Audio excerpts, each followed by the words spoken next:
firman Tuhan. Puji nama Tuhan kalau pada pagi hari ini kita masih diberi kesempatan untuk kita hadir di tempat ini. Alangkah baiknya kalau kita sebelum mulai ibadah kita hari ini, kita beri senyuman ke kanan kiri kita sambil bersalam-salaman untuk menyebarkan keceriaan di pagi hari ini, untuk menyebarkan kebahagiaan di pagi hari ini. Mari kita bersalaman kiri kanan, menguatkan satu dengan yang lainnya dengan senyuman kita. Haleluya.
syukur kami hanya bagi-Mu Tuhan.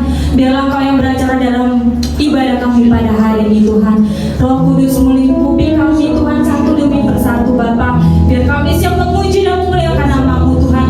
Segala ucapan syukur kami naikkan ke hadirat-Mu Yesus. Biarlah kami menggunakan mulut kami menggunakan tangan kami menggunakan kaki kami untuk kami menaikkan ucapan syukur kami di hadirat-Mu Yesus. Berkati ibadah ini Bapa dari awal pertengahan hingga akhirnya Yesus. Kiranya nama-Mu saja yang kami puji dan kami sembah Bapa. Hanya di dalam nama Tuhan Yesus Kristus kami mengucap syukur dan berdoa. Setiap kita percaya, mari kita katakan amin. Silakan duduk Bapak Ibu yang terkasih dalam Tuhan. Yesus mendengar lebih jauh dari yang kita inginkan. Amin Bapak Ibu. Kiranya kita akan mengangkat satu pujian sebagai rasa syukur kita di hadapan Tuhan. Tak selalu Tuhan menjawab doa. Tak selalu Tuhan menjawab doa, namun Dia terbaik di waktu yang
sebentar lagi kita akan memuji dan memuliakan nama Tuhan. Oleh sebab itu saya undang untuk kita semua bangkit berdiri.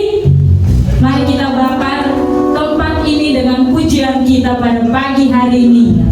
Haleluya.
kita mau ditaburi oleh firman Tuhan.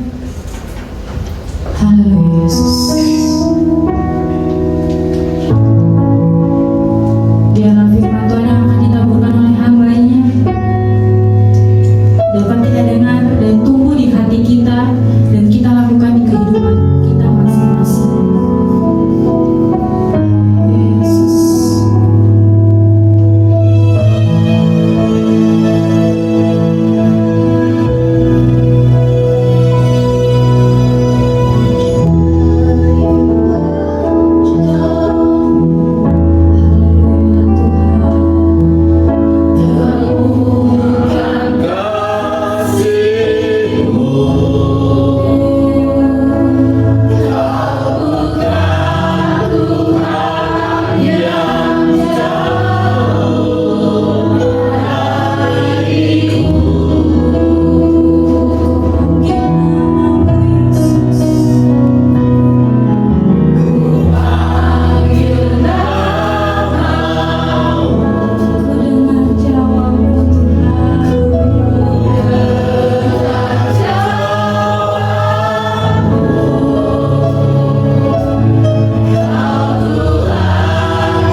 kehidupan kami melalui sebagian dari firman-Mu Tuhan.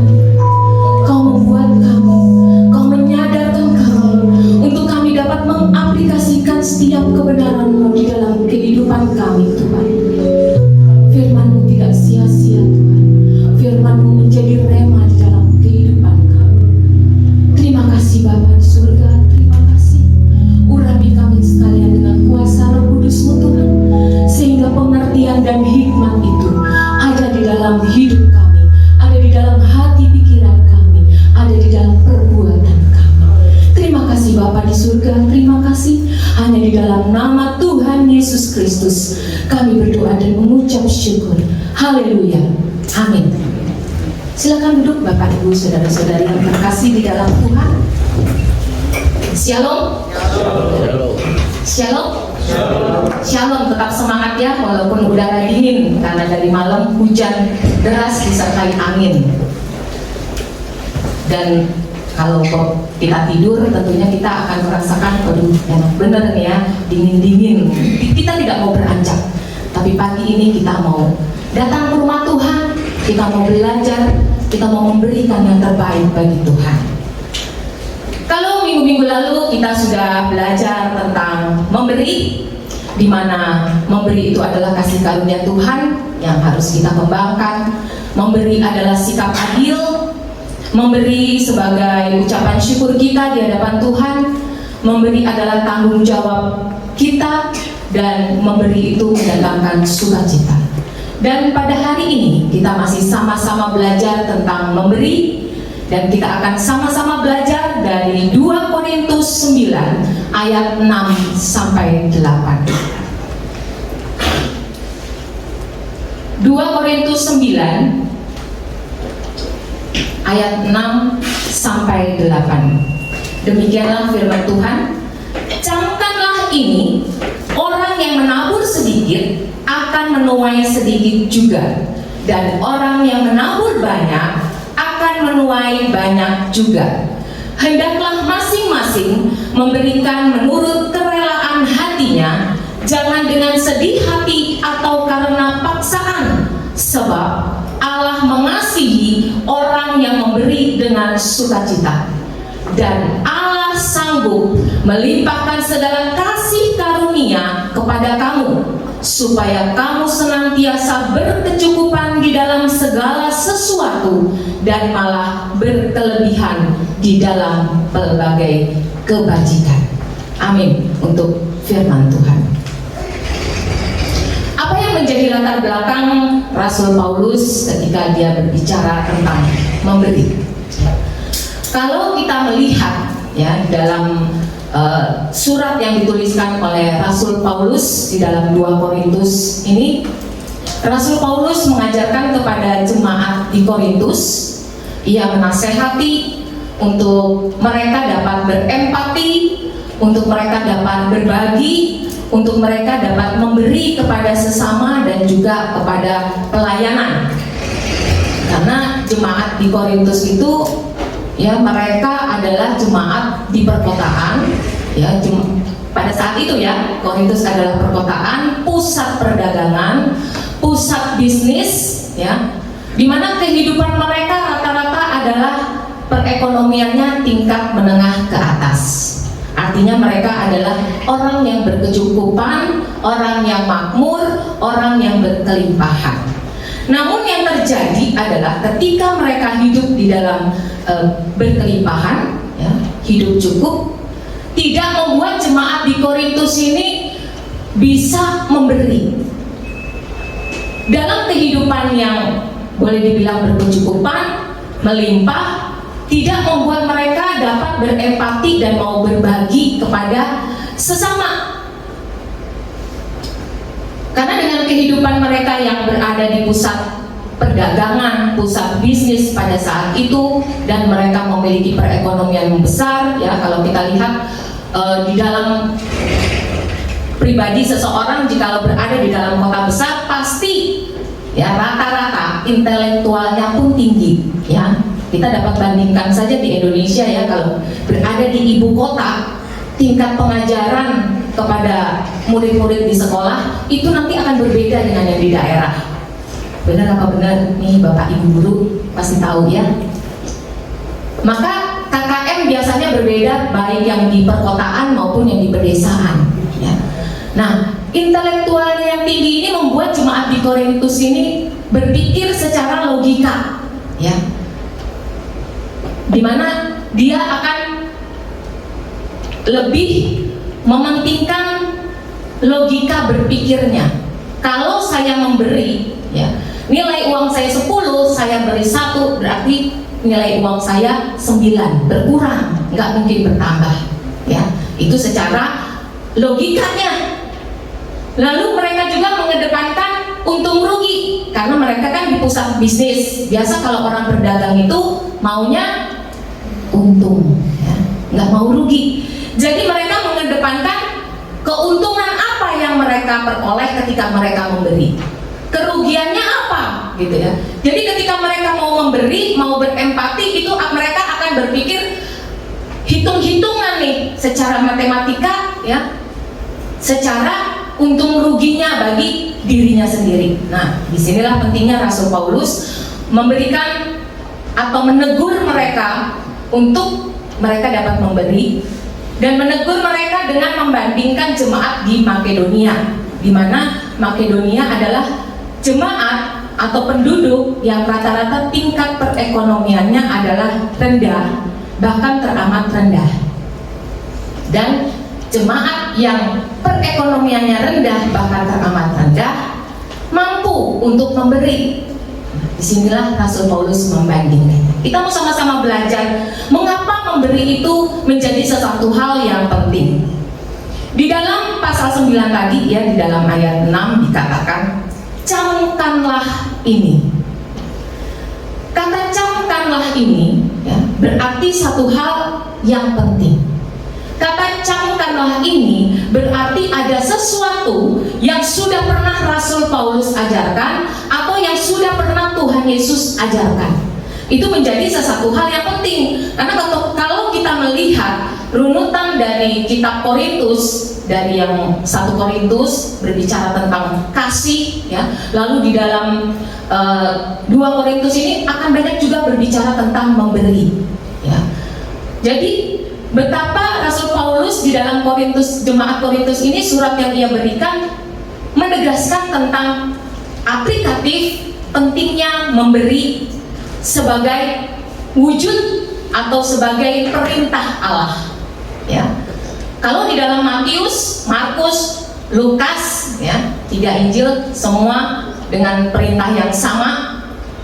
Kasihilah Tuhan Allahmu dengan segenap hatimu, dengan segenap jiwamu, dengan segenap akal budimu ya, sebagai hukum yang pertama dan terutama. Dan hukum yang kedua yang sama dengan itu adalah kasihilah sesamamu manusia seperti dirimu sendiri.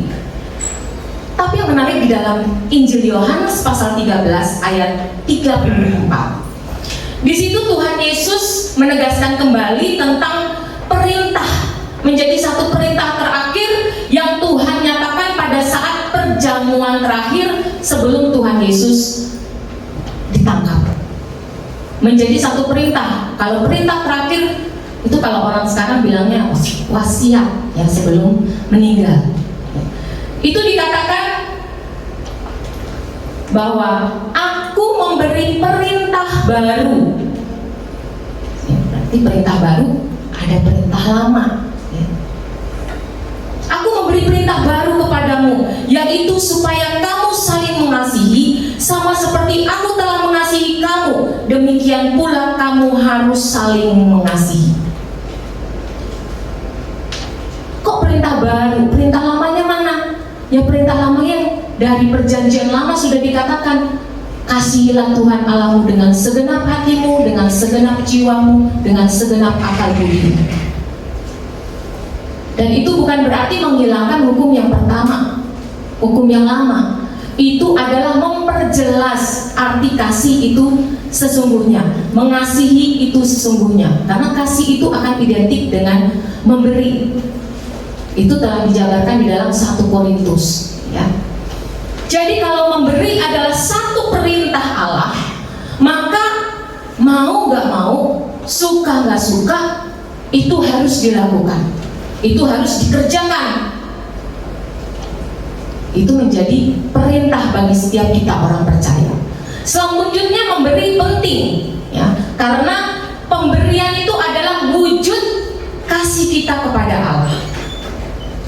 Di dalam 1 Korintus 13 ayat 14 itu dikatakan kasih itu murah hati.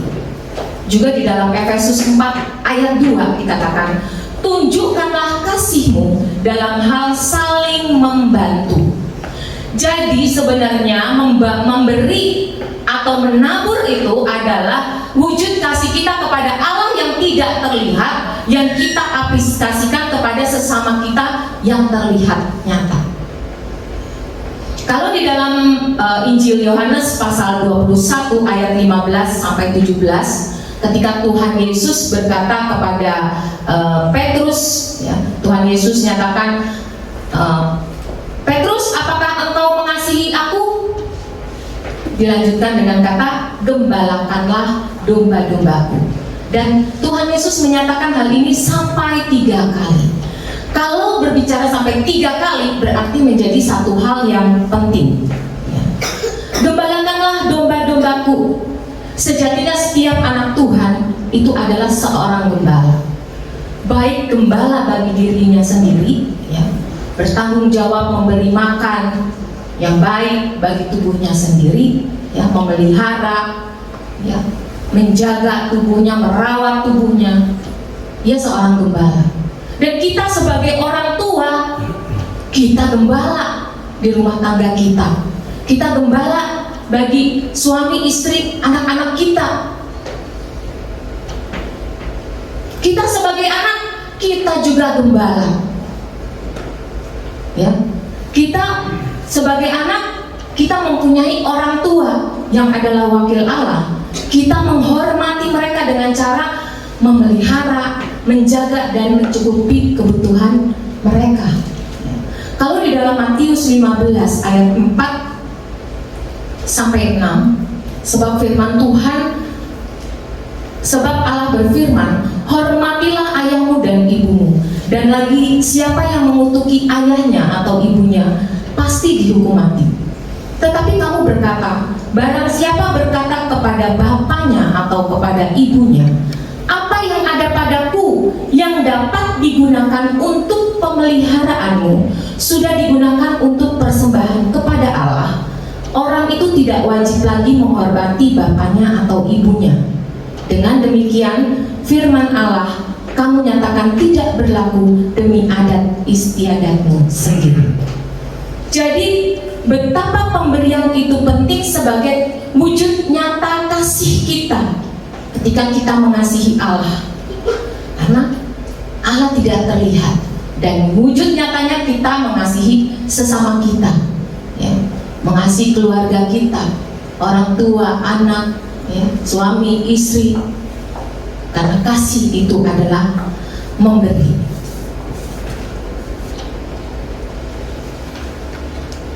Lalu pemberian seperti apa, ya? Karena begitu banyak pemberian yang biasanya diidentikan hanya dengan kita memberi uang. Kalau kita memberi uang berarti kita memberi. Kalau kita memberi yang lain itu bukan memberi. Tidak. Memberi itu dapat berupa harta kita, ya, uang, makanan, barang, ya, pakaian, dan lain sebagainya. Memberi juga dengan akal budi kita, pikiran kita, pengetahuan yang ada pada kita, ide-ide, ya, pemberitaan Injil, kebenaran firman Tuhan yang mungkin orang lain tidak tahu, kita bagikan, ya. Bagaimana cara memasak yang baik, ya, itu adalah satu pemberian ilmu yang nggak bisa juga kita remehkan. Kalau ibu-ibu bagaimana cara membuat, ya, empek-empek misalnya, ya, kan saya suka empek, itu buatnya rumit, ya. Kalau kita hanya belajar, kalau sekarang kan sudah YouTube, ya, itu orang berbagi ilmu lewat YouTube, dia kasih caranya step by step. Tapi untuk mempraktekkan itu, ya, Kalau nggak ada orang yang mau berbagi ilmu, ya kita hanya baca buku, waktu kita buat rata-rata gagal, zonk. Karena saya udah lakukan itu dulu, ya karena saya dulu kan nggak bisa masak, waktu berumah tangga harus belajar masak, lihat buku, gua beli buku masakan tuh, belajar, zonk semua, gagal. Karena ternyata memasak itu ada triknya, ya nggak bisa main cemplung gitu ya, ada triknya. Nah, kita bisa berbagi pengetahuan, itu adalah memberi. Lalu tenaga, bagaimana kita juga memberi dengan tenaga kita, itu pun pemberian. Kita nggak kuat ngangkat barang, kita harus bayar orang untuk angkat barang, benar nggak? Itu dihargai dengan uang. Berarti tenaga itu adalah pemberian. Lalu waktu kita, ya, kalau dunia bilang time is money, ya. Berapa banyak orang punya uang tapi nggak punya waktu, nggak bisa memberikan waktunya untuk memperhatikan anak, nggak bisa memberikan waktunya untuk memperhatikan orang tua, ya. Karena waktu itu berharga, itulah pemberian. Jadi pemberian adalah sesuatu yang kita berikan yang berharga bagi diri kita dan mungkin bagi orang lain yang membutuhkan tentunya, ya. Karena kalau orang nggak butuh, dia nggak akan pernah menghargai itu. Selanjutnya, pemberian itu penting karena ternyata memberi itu adalah membawa keuntungan bagi diri kita, ya. Masih di dalam ayat ke-6 itu dilanjutkan dengan kata, orang yang menabur sedikit akan menuai sedikit juga, dan orang yang menabur banyak akan menuai banyak juga. Di sini kita melihat bahwa Rasul Paulus mengidentikan menabur dengan memberi itu dengan menabur, ya. Kalau seorang petani, dia nabur benih itu satu, ya. Satu bisa tumbuh menjadi pohon, ya. Dan dia akan berdaun, ya, berbuah, ya. Mungkin buahnya nggak ada satu tapi banyak, ya. Benih yang tadinya cuma satu itu bisa menghasilkan buah yang banyak. Artinya pemberian kita, sedekah kita, ya, apa yang kita tabur itu, ya, baik berupa barang, apa tadi yang sudah saya sebutkan, pengetahuan, tenaga, waktu, ya, perhatian kita, itu tidak menjadi sia-sia. Pemberian kita itu berdampak, berakibat kepada kehidupan kita. Dampaknya apa? Dampaknya Allah memberkati kita baik secara materi dan juga secara rohani.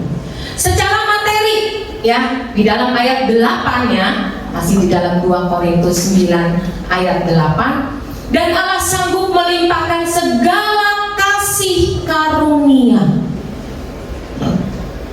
Jadi berkat yang diberikan kepada kita adalah Allah melimpahkan segala kasih karunia. Kasih karunia menggunakan kata karis itu berarti pemberian, ada pahala atau ganjaran yang baik dan kemurahan hati. Jadi ada berkat di dalam pemberian kita karena Allah akan melimpahkan kasih karunia baik secara materi maupun secara rohani. Secara materi di dalam Filipi 4 ayat 19. Filipi 4 ayat 19. Hari ini kita banyak belajar ayat, ya Bapak Ibu, karena saya percaya bahwa firman Tuhan itulah yang akan meneguhkan apa yang akan kita kerjakan. Filipi 4 ayat 19, Allahku akan memenuhi segala keperluanmu menurut kekayaan dan kemuliaannya dalam Kristus Yesus. Di dalam Amsal 11 ayat 24, ada yang menyebar harta tetapi bertambah kaya, ada yang menghemat secara luar biasa namun selalu berkekurangan.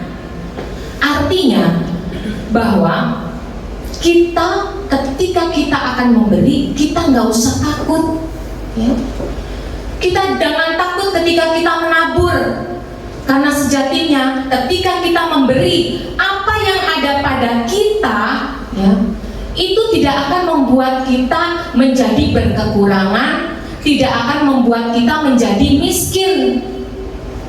namun kita akan diberikan kecukupan karena kekayaan yang kita peroleh sebenarnya adalah hanya anugerah Tuhan. Ya. Kalau kita melihat cerita tentang janda di Sarfat, ya, di dalam 1 Raja-Raja 17, di mana ketika Nabi Elia, ya, pada saat itu masa kekeringan, dia datang kepada janda di Sarfat, dan janda di Sarfat ini hanya memiliki sedikit tepung dan minyak di dalam buli-bulinya. Namun di dalam ayat yang ke-16-nya, ya, di 1 Raja-Raja 17 ayat 16-nya, ketika janda ini sudah menyediakan makanan bagi Nabi Elia, dikatakan begini, tepung dalam tempayan itu tidak habis dan minyak dalam buli-buli itu tidak berkurang, seperti firman Tuhan yang diucapkannya dengan perantaraan Elia. Jadi kita jangan pernah takut di dalam kita memberi atau menabur, karena sesungguhnya kita nggak akan pernah berkekurangan. Selanjutnya berkat secara rohani. Berkat secara rohani di mana sikap hati kita, karakter kita itu diubah. Ya. Kalau tadi masih di dalam 2 Korintus ayat yang ke-6 tadi berbicara tentang melimpahkan segala kasih karunia, di mana kasih karunia itu juga berbicara tentang kemurahan hati yang adalah buah roh. Ya. Itu adalah pemberian Allah di dalam kehidupan kita. Kemurahan hati itu berbicara tentang moral yang baik, ya, integritas yang excellent. Ya. Kemurahan hati itu berbicara tentang kedermawanan. Kedermawanan itu orang yang suka memberi, ya. Ia memiliki kesukaan atau bakat untuk memberi. Itu orang yang dermawan. Lalu berbicara juga tentang kebaikan hati. Kemurahan hati itu berbicara tentang kebaikan hati, di mana dia memberi itu bukan hanya bersifat barang, namun juga jasa. Ya. Jadi berkat rohani buat sikap kita, hati kita, karakter kita itu, yaitu Allah mengubah habit kita, ya, gaya hidup kita, cara pandang kita berubah. Kita akan menjadi suka memberi. Itu menjadi habit kita terus menerus, bukan hanya pada satu peristiwa, gitu ya. Tapi memang kesukaan kita adalah memberi. Selanjutnya secara rohani, yaitu ketika kita berada di dalam pengadilan tahta Allah. Kalau mungkin yang bekerja di pengadilan tahu, ya, ketika di pengadilan itu diperhadapkan ada hakim, jaksa penuntut umum, ya. Dan disitulah kita didakwa bersalah atau enggak. Di pengadilan tata Allah itu di dalam Matius 25 ayat 31 sampai 46 yang berbicara tentang penghakiman terakhir. Tuhan memisahkan orang yang benar dan orang yang tidak benar. Dan di dalam hal ini Tuhan berbicara tentang memberi. Karena Tuhan katakan, ketika aku lapar, engkau memberi makan. Ketika aku haus, engkau memberi aku minum. Ketika aku telanjang, engkau memberi aku pakaian. Ketika aku di dalam penjara, engkau melawat, engkau berkunjung padaku. Ketika aku sakit, engkau berkunjung. Kapan Tuhan?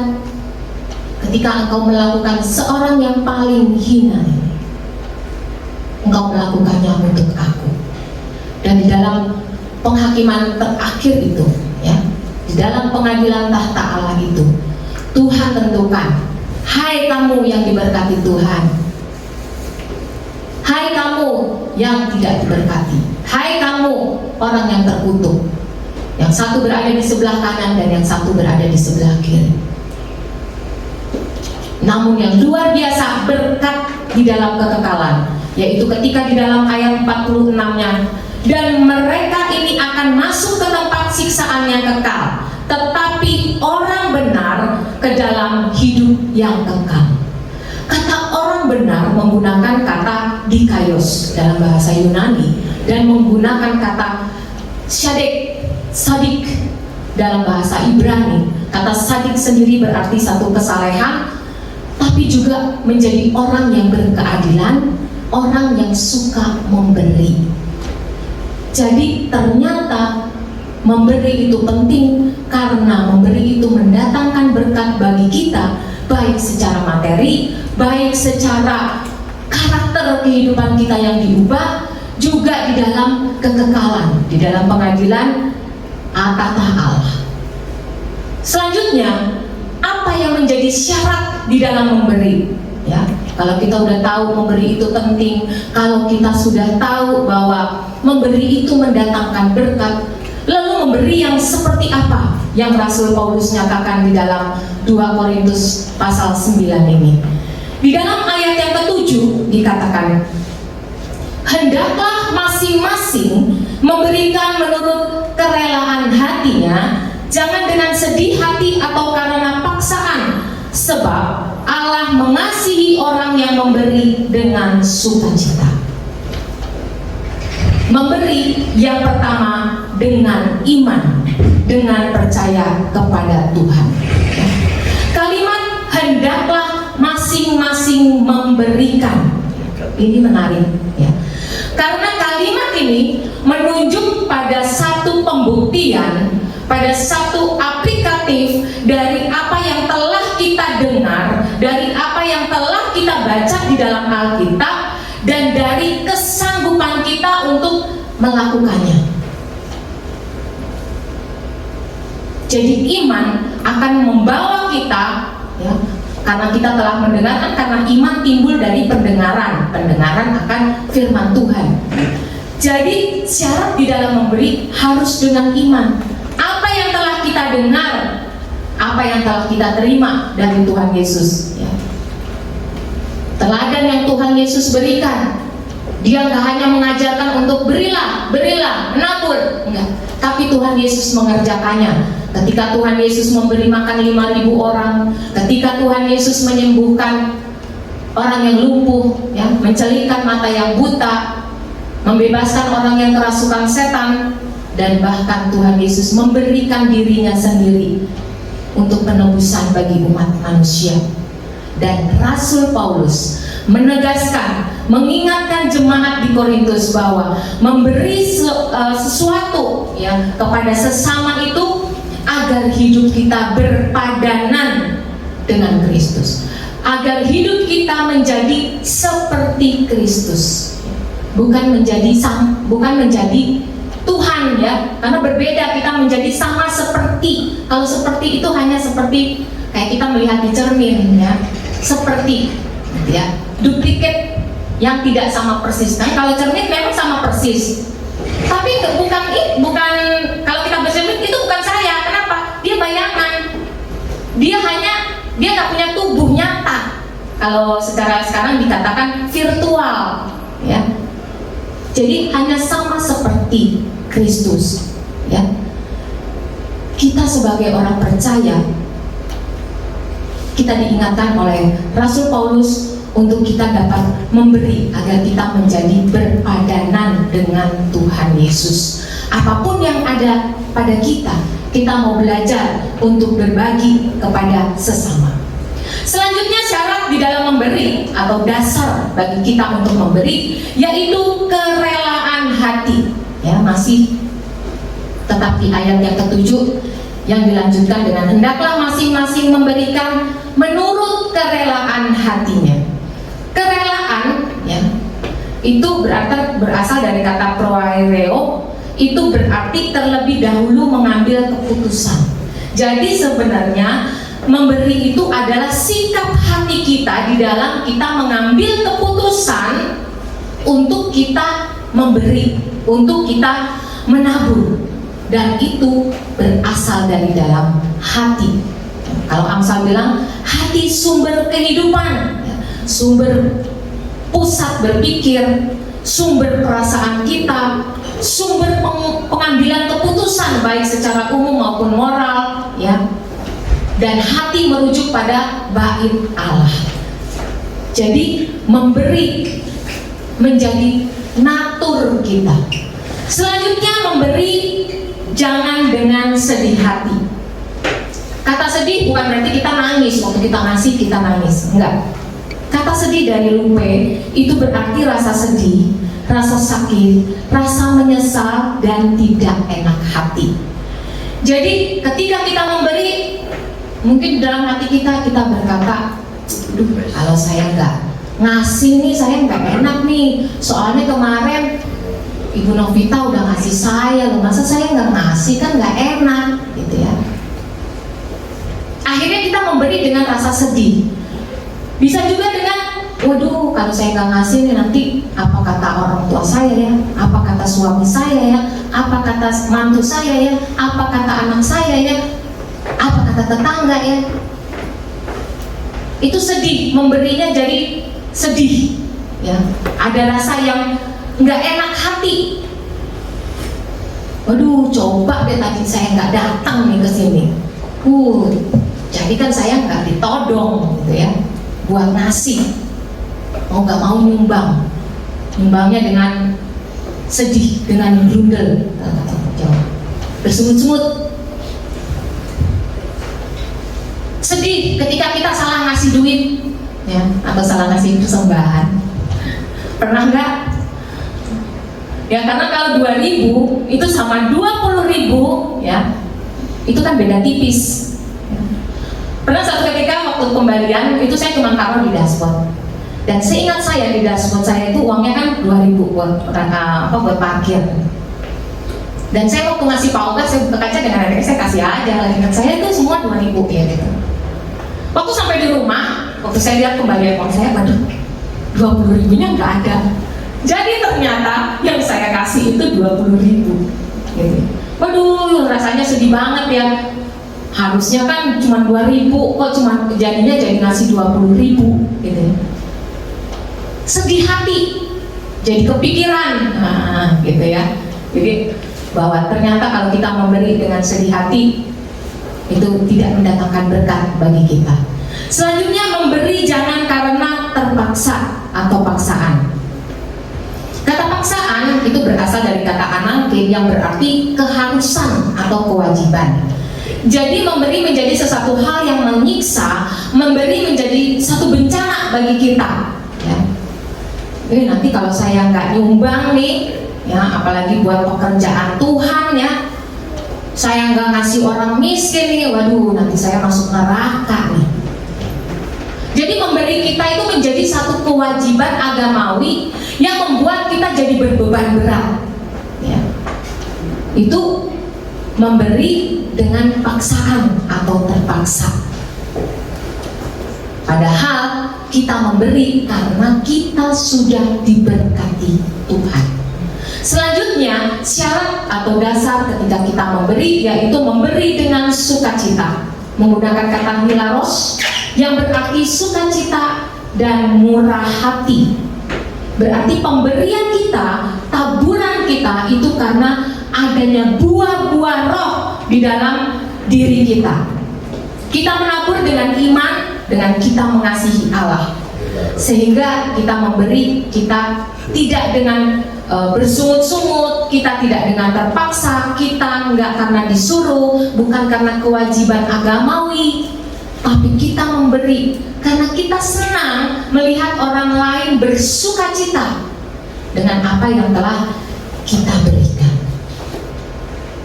Jadi pagi ini Bapak Ibu Saudara-saudari yang dikasih oleh Tuhan, Rasul Paulus mengingatkan kita ya, bukan hanya untuk jemaat di Korintus, namun bagi kita sekalian bahwa ketika kita memberi, ketika kita menabur dari apa yang ada pada kita, sejatinya kita nggak akan pernah berkekurangan. Sejatinya kita nggak akan pernah menjadi miskin. Namun ketika kita memberi, kita justru mempermuliakan nama Tuhan ya, melalui keuangan kita, melalui harta kita, talenta kita, kepintaran kita, dengan apapun yang telah Tuhan karuniakan dalam kehidupan kita. Untuk itu mari kita memberi dengan iman percaya kita memberi dengan kerelaan hati kita, jangan dengan sedih hati, jangan dengan terpaksa, namun kita memberi dengan sukacita. Karena ada berkat Tuhan yang menanti bagi kita, berkat materi, berkat secara rohani, karakter kita dibentuk, berkat di dalam kekekalan, kita hidup bersama Bapa di surga. Sebagai ayat ayat 27. Janganlah menahan kebaikan daripada orang-orang yang berhak menerimanya, padahal engkau mampu melakukannya. Dan di dalam Amsal 19 ayat 17. Amsal 19 ayat 17. Siapa menaruh belas kasihan kepada orang lemah, memiutangi Tuhan yang akan membalas perbuatannya itu. Amin. Kita mau bangkit berdiri di hadapan Tuhan. Aku mau sepertimu Yesus, disempurnakan selalu. Haleluya Tuhan Yesus. Haleluya. Haleluya.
sebatas kami dapat nyanyikan Tuhan, namun menjadi sebuah komitmen kami, menjadi pola hidup kami. Kami mau seperti Yesus dalam hal berkorban, dalam hal kami mau memberi, di dalam hal kami tidak menahan kebaikan bagi orang-orang yang seharusnya kami beri.